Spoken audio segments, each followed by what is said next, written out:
Hey you guys, it's Ollie Polly. Welcome back to my YouTube channel. Today's video is going to be about my dad.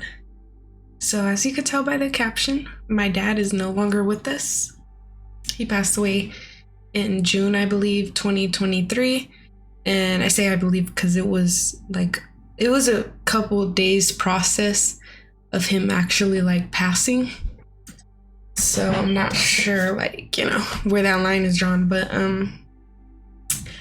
I wanted this video to be more about the dreams that I had upon his passing.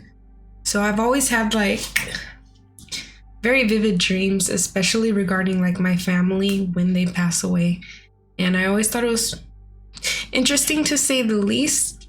So yeah, let's get into it. So a little background on my dad. He was neither my friend nor my foe. He was just kind of there, in my life, but not completely in my life. Kind of like a distant cousin. I don't know. But yeah, he was a drug addict, and that is the reason why he passed away too, just because of all of the health problems that comes along with that sort of addiction. And he was always in and out the hospital. I remember in 2016 they told me that he only has 2 more years left to live, but obviously he lived a lot longer than that. Our relationship was not great at all. It was just more like I have to be around you because you're my dad, it wasn't like I look at you as a dad, because he didn't raise me. So it just wasn't like that. I was always kind of rude to him because he would do just shady things all the time. And he would do things that would just make you resent him in a way, because he was so charming. He takes on this image, he's funny, he just has this friendly personality. And he would use that to his advantage a lot in life. Now I see it's just because it's just a person that he was. Yeah, in real time, it's just, yeah. When I was younger, he would do things like break into our piggy banks and steal our money. Or as a teenager, if I left money in my room, he'd come over one day and it'd be missing. Just things like that. And yeah, I wasn't really the nicest to him. He was always trying to scam me or somebody. Don't laugh, but his last words to me were, I think he said, "You got $1. You got $1." Those are his last words to me, bro. And I said no.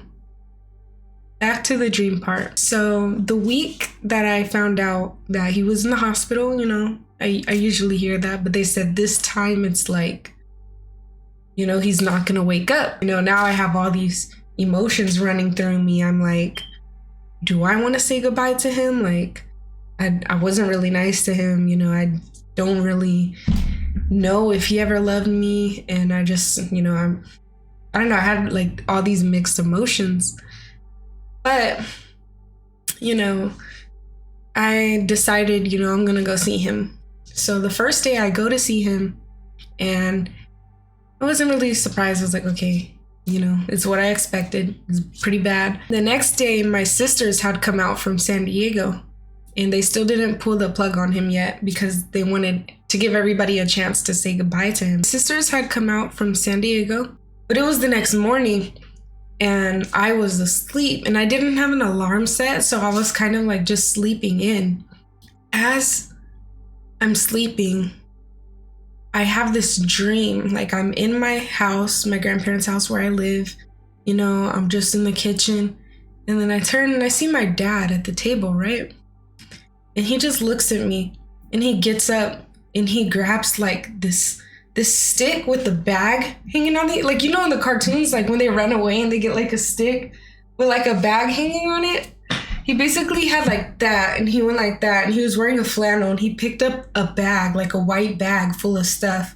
And he just looked at me and just turned around and started walking into whiteness. And I was like, "Dad, wait." I was like, "Wait." And then when I said wait, I woke up.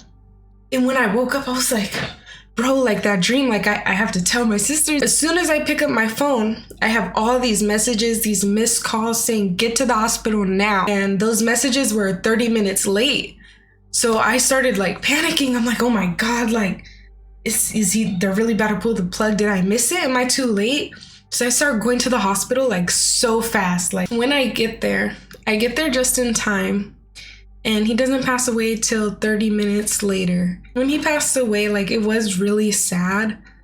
But then again, like my family, just the type of family we are, we always know how to make like light of the moment. So there was just a lot of laughing and like, I don't know, crying. But it was like bittersweet is the most that I could describe it. Fast forward, this is about last week. Was it last week or a few days ago? Last week, probably. I had this other dream. In this dream, my grandpa, his truck, he has like this big black truck. It was outside in the front of our house and raining, and it's dark outside. So just imagine dark, raining truck, black truck parked in front of the house, and you're looking at it from the screen door. And there's somebody just like walking around the truck. I'm looking at the screen door. I'm like, who is this person walking around my grandpa's truck? Like, is he trying to steal it? Like, what's going on? Eventually, I look again and the person is gone. But then my sister, and this is the dream, mind you, my sister, she says, who's that out there? And I'm like, what? I just looked, there's nobody there. She's like, no, in the car. So I look again, and in the car, I see my grandpa. And I'm like, oh, it's Papa. My sister goes, oh. And then she starts clicking like this. Where's the remote? She starts going like this, trying to pick a channel. I'm like, I guess it is Papa. And he calls me. He goes, Ollie! What? He goes, Ollie! What? Can you bring me the remote? And I'm like, okay, I'm thinking he's probably gonna come inside and watch TV, so he wants the remote. So I turn to my sister and I say, Papa wants the remote. He's probably gonna come in here and watch TV. My sister goes, aw, and hands me the remote. So I get the remote. I open the screen door. I start walking outside in the dark rain towards the black truck with my grandpa inside, no logic. And as soon as I get to the truck, my dad walks from around the truck and he looks at me and I look at him.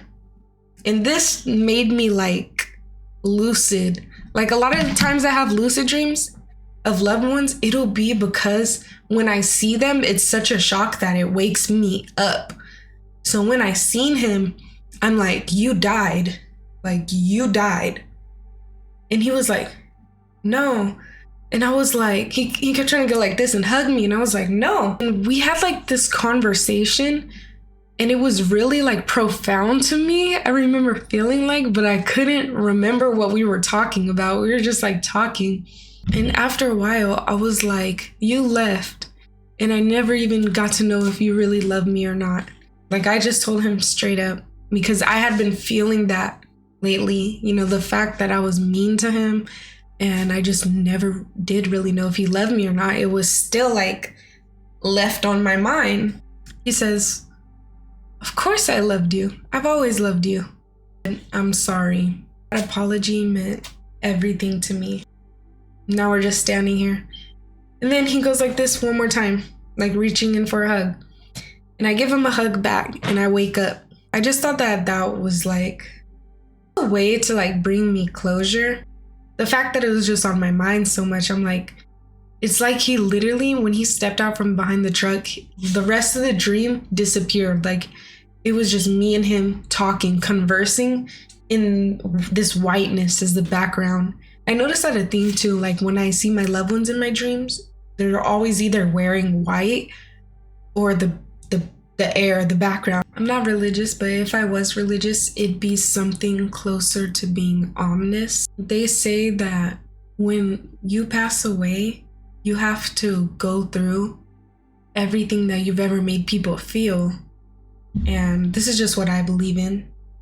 And I've heard from like psychics online and stuff, books and stuff, that God will give you some chances to redeem yourself. And in those ways of redeeming yourself, you have to answer people's prayers. So when I had that dream, it just kind of made me think like, What if this is him answering my prayer? Because he understands me now. He understands the way that he made me feel. And that's why he said sorry. Well, this video was kind of short, but I hope you guys liked my video about my dad and him visiting me. If you want to hear more of my stories talking about my loved ones who have passed and come back to speak to me, or if you just want to hear about my craziest dreams or random ones that I've had, let me know in the comments below. I'll be sure to keep posting about my dreams. Remember, Ollie Polly loves you. See you guys in the next video.